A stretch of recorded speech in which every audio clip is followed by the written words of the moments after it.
السلام علیکم ورحمۃ اللہ وبرکاتہ۔ معزز ناظرین، ہم آپ کے سامنے اساتذہ اور علماء کی تعظیم اور ان کے حقوق کے متعلق احادیث اور آثار کو حوالہ جات کے ساتھ بیان کریں گے۔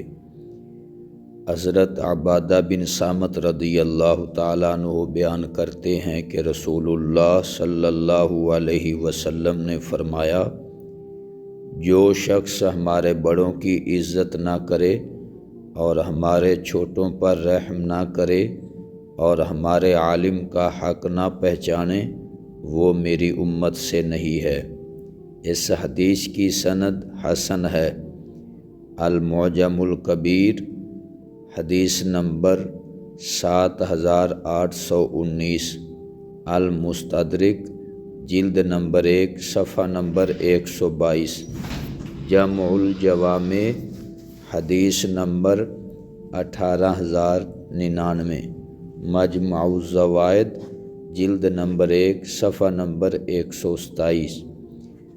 دوسری حدیث مبارکہ، حضرت ابو امامہ رضی اللہ تعالیٰ عنہ بیان کرتے ہیں کہ رسول اللہ صلی اللہ علیہ وسلم نے فرمایا، 3 شخصوں کی تخفیف صرف منافق کرتا ہے۔ جو شخص اسلام میں سفید ریش ہو، عالم اور امام عادل۔ المعجم الکبیر حدیث نمبر 3442، جمع الجوامع حدیث نمبر 10858، الجامع الصغیر حدیث نمبر 3533۔ تیسری حدیث مبارکہ، حضرت ابو امامہ باہلی رضی اللہ تعالیٰ عنہ بیان کرتے ہیں کہ رسول اللہ صلی اللہ علیہ وسلم نے فرمایا، جس شخص نے کسی بندہ کو کتاب اللہ کی ایک آیت کی تعلیم دی تو وہ اس بندہ کا مولا ہے۔ وہ بندہ اس استاذ کو نہ امید کرے، نہ اس پر اپنے آپ کو ترجیح دے۔ اگر اس نے ایسا کیا تو اس نے اسلام کی گرہ میں سے ایک گرہ کھول دی۔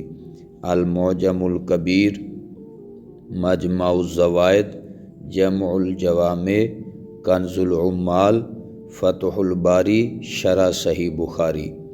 تمام حدیث مبارکہ ان کتابوں سے لی گئی ہیں۔ حضرت حماد انصاری رضی اللہ تعالیٰ عنہ بیان کرتے ہیں کہ رسول اللہ صلی اللہ علیہ وسلم نے فرمایا، جس شخص نے کسی کو قرآن کی تعلیم دی تو وہ اس کا مولا ہے۔ وہ اس کو نہ مراد کرے، نہ اس پر اپنے آپ کو فضیلت دے۔ اس حدیث پاک کا حوالہ جمع الجوامع حدیث نمبر 2461، کنز العمال حدیث نمبر 2382۔ اگلی حدیث مبارکہ، حضرت ابو سعید خدری رضی اللہ تعالیٰ عنہ بیان کرتے ہیں کہ رسول اللہ صلی اللہ علیہ وسلم نے فرمایا، علم سیکھو اور علم کے لیے طمانینت اور وقار حاصل کرو، اور جس سے علم حاصل کرو اس کے سامنے ڈکٹیٹر نہ بنو۔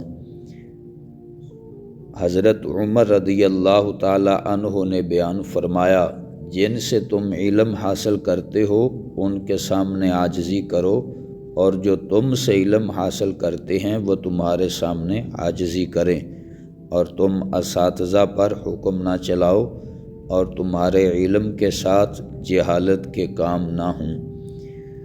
حضرت مولا علی رضی اللہ تعالی عنہ نے فرمایا، عالم کا تم پر یہ حق ہے کہ تم مجلس میں لوگوں کو بالعموم سلام کرو اور عالم کو خصوصیت کے ساتھ علیحدہ سلام کرو۔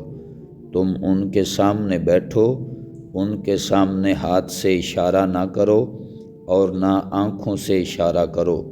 جب وہ کوئی مسئلہ بتائے تو یہ نہ کہو کہ فلاں نے اس کے خلاف کہا ہے، اس کے سامنے کسی کی غیبت نہ کرو، نہ اس کی مجلس میں کسی سے سرگوشی کرو، اس کے کپڑے کو نہ پکڑو، جب وہ اکتا جائے تو اس کے پاس نہ جاؤ، اس کی لمبی معیت سے احتراز نہ کرو، کیونکہ وہ کھجور کے درخت کی طرح ہے، تم منتظر رہو کہ تم پر کب اس سے کوئی پھل گرتا ہے، کیونکہ مومن عالم کا اجر روزہ دار اور قیام کرنے والے عابد اور اللہ کی راہ میں مجاہد سے زیادہ ہے۔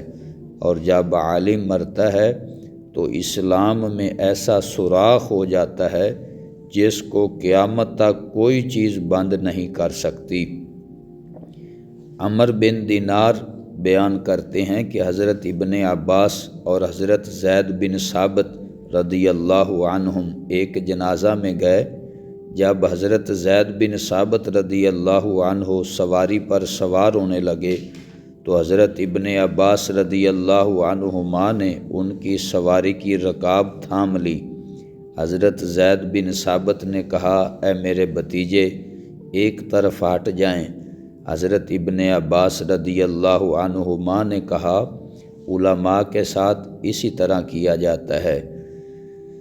المستدرک جلد نمبر 3 صفحہ نمبر 428۔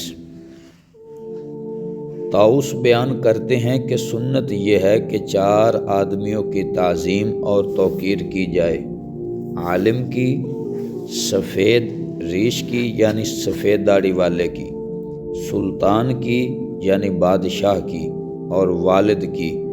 اور یہ جفا سے ہے کہ کوئی شخص اپنے والد کو اس کا نام لے کر بلائے۔ تو یہ ہم نے حدیث مبارکہ کی روشنی میں اساتذہ اور علماء کی تعظیم اور ان کے حقوق کے متعلق بیان کیا ہے۔ اگر آپ کو یہ ہماری آواز پسند آئے اور حدیث مبارکہ پسند آئیں تو اس چینل کو ضرور لائک اور سبسکرائب کر دیں، اور صدقہ جاریہ سمجھتے ہوئے آگے دوستوں کے ساتھ شیئر ضرور کریں، کیونکہ آپ کا ایک لائک اور شیئر ہمارا حوصلہ بڑھاتا ہے اور نیکی کے کام کرنے میں مزید مدد دیتا ہے۔ اللہ تعالیٰ آپ کا حامی و ناصر ہو۔